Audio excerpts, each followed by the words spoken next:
you on top or they're on top of the curtain?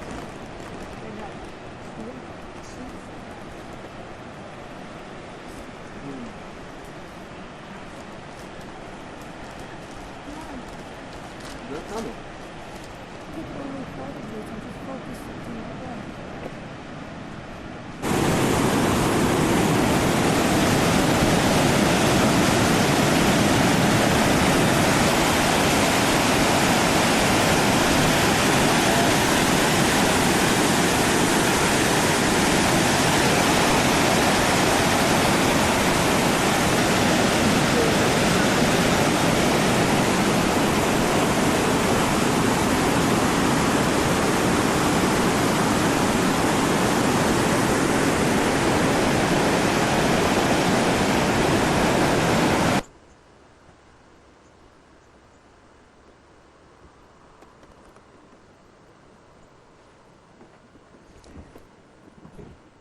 Old Headquarters Lake State Forest.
You smile?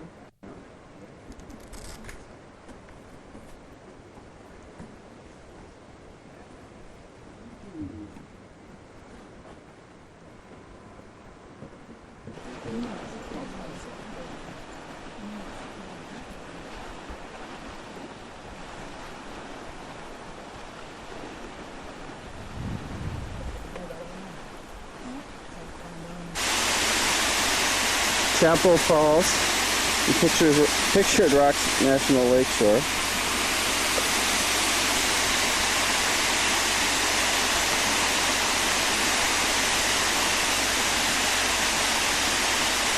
Chapel Falls, Pictured Rocks National Lakeshore.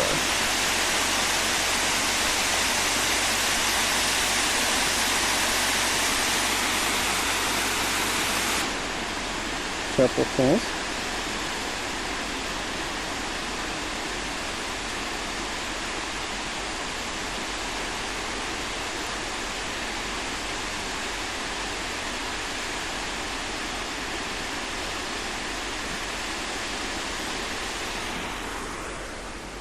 Batak.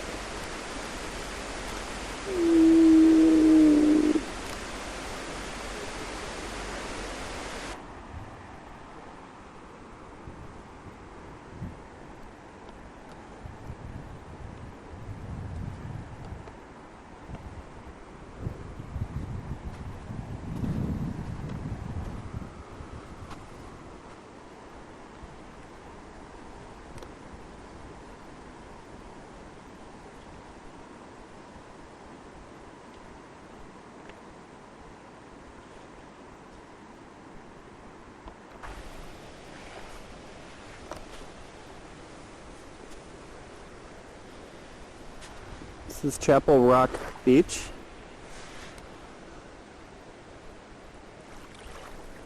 That's Chapel Rock.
World Headquarters, Lake State Park. State Forest? Park. Forest. Lake.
Get the whole tree, just on the bottom and some of the branches.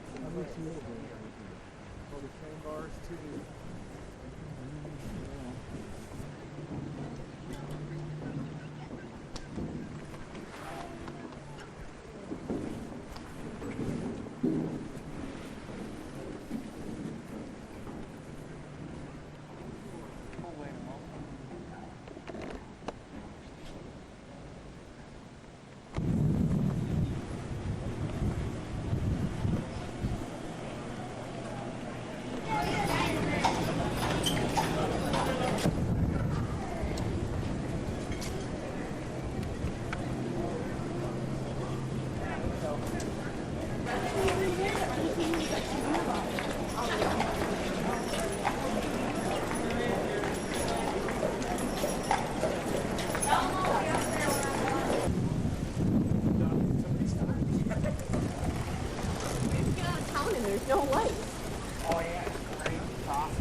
River, lake.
These are the ugliest trees I've ever seen in my life.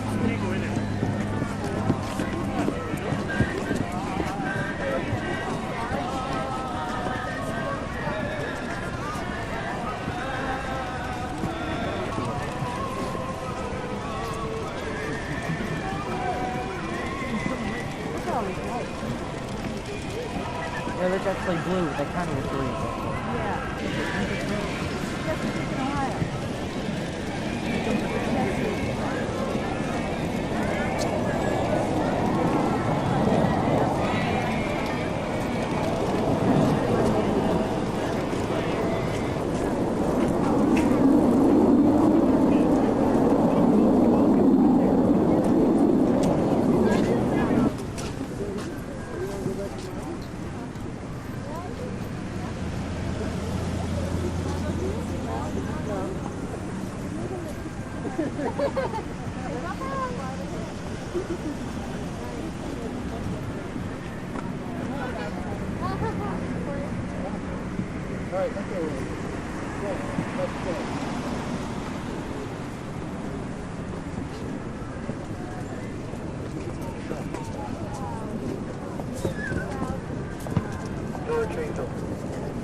It's the state tree of Iowa. Iowa, that one was great. And they have origami.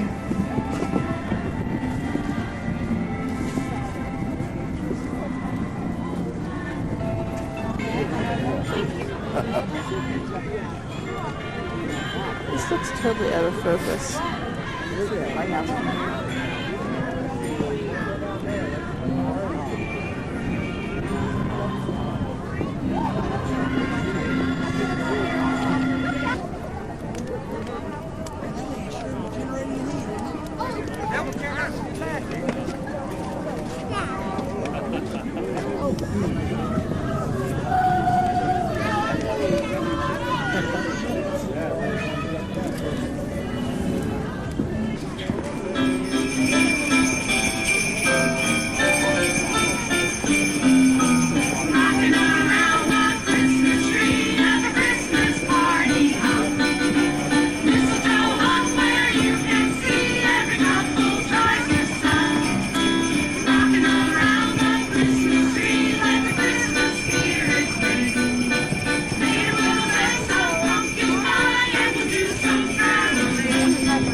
Here.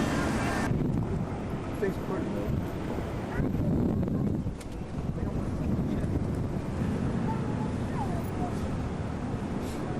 My wife, the paparazzi.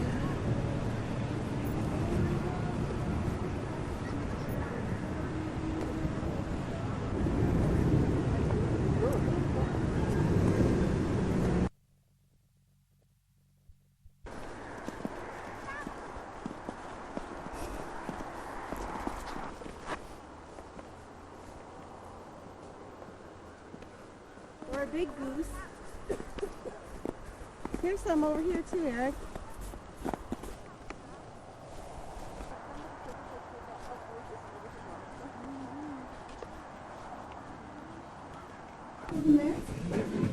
Oh, it's true.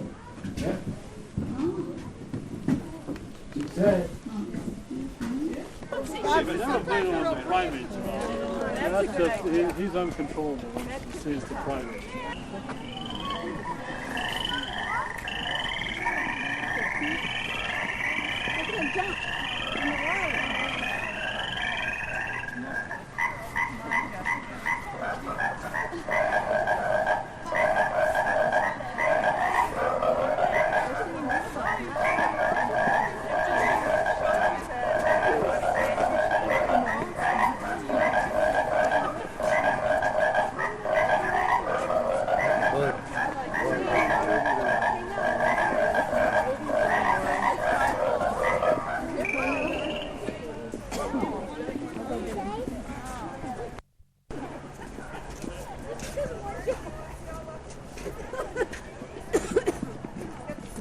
So mean to him, and we went to a jazz concert, You gonna spit at me? Oh.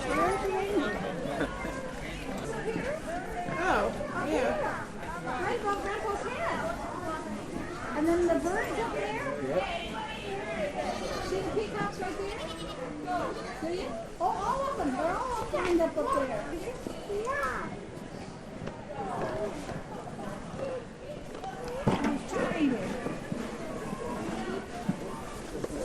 Is it a red panda? It's a red panda. They have a couple of the national that are really impressive. Red panda. Hear that, Charlie? You're not impressive. No, it was impressive. Oh, he's not as impressive as the other thing. There's two of them. There's another One in the back. The two that we saw were playing with each other. Yeah. It's pretty cute. There's one over there. Naughty, naughty. There's another one coming around here. There's another one coming. It's a little kid. Wolverines up there. Right there. See, she. This is right there. I swear it says so. It doesn't. No, it's like It says it is. Well, you keep going. Alright.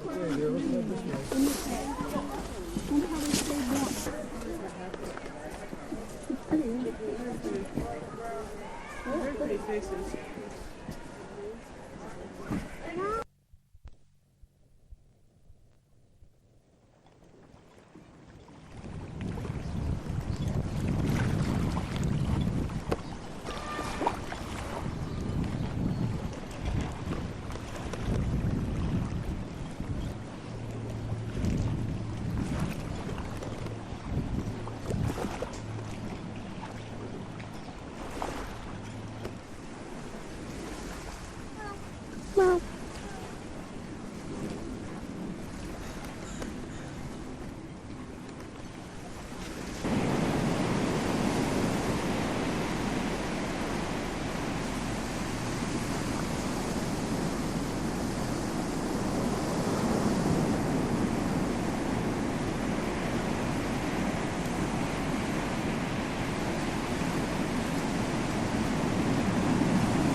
Is that for you or for Daddy?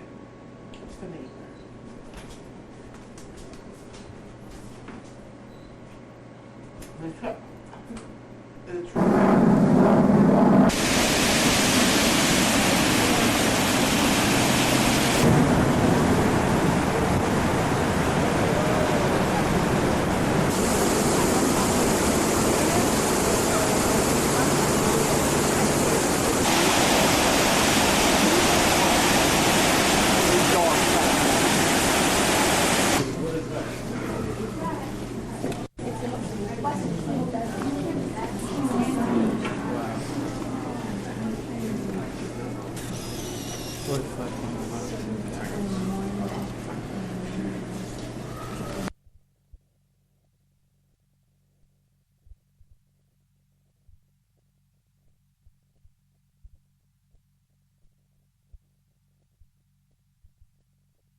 Is there something else that you're doing?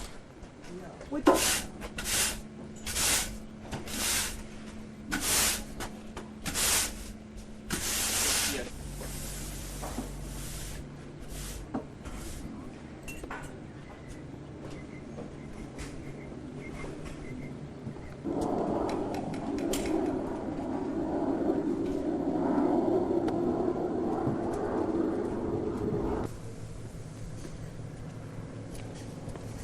Last night too here?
high school sports is about the ice cream.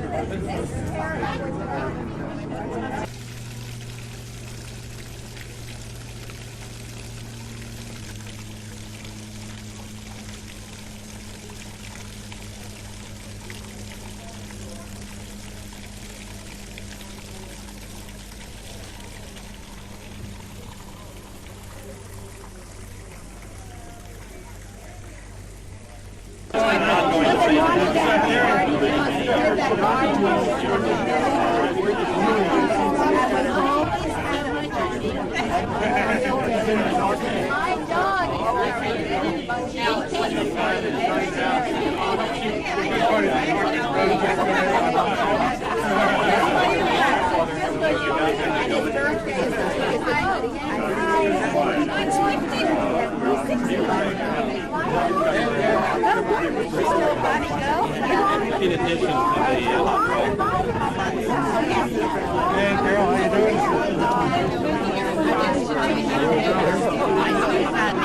she's not as tall as You've been standing out in the sun for quite a while. We've been joking about which one of our founders aging more gracefully. Less graceful. It's a strange aviator theme. You get, I don't know, a leather look jacket and aviator glasses and wings. It sounds really, All really that quirky. orange and black just coming.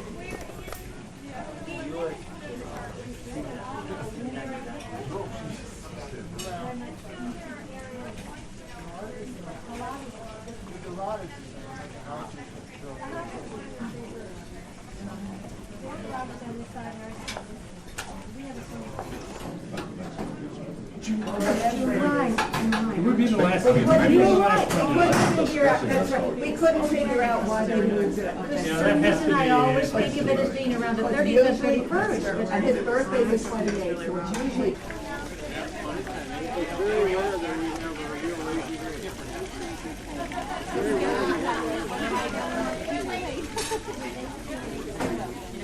Yeah, she says she doesn't know how to get time to work. She just thinks manage it, right? And so they suppose if there's anything really unique, that's one reason we insist on all black things to see whether or not this is in black or everything's dark. They're certainly going to fit how well you break it.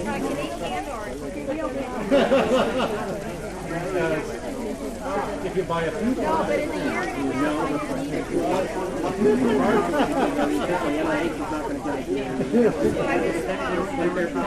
Stop drinking, right? And so.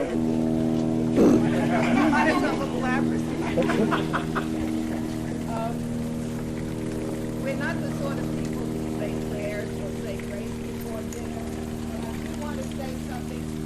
If I can paraphrase it, that we say drink Seder and Passover, which goes something like that. We thank God. We're grateful for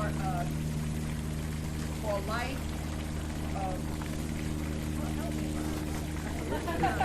We're grateful for life, for being together, for your protection for life, and for having reached this season. And I feel very grateful that we are able to be here together, having reached this season. All I want to do is to say that we're very grateful for your friendship and your camaraderie over the years. And I want to make a toast to Max, whose birthday is Thursday, to my daughter Sarah, whose birthday was last week, and to, I guess, all the other May babies whom I did not.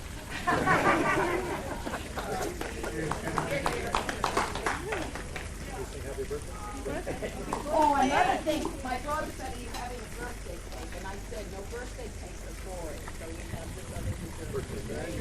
Well, we would like to sing happy birthday to Tira and happy birthday to you. Happy birthday to you. Happy birthday, dear Tara. Happy birthday to you.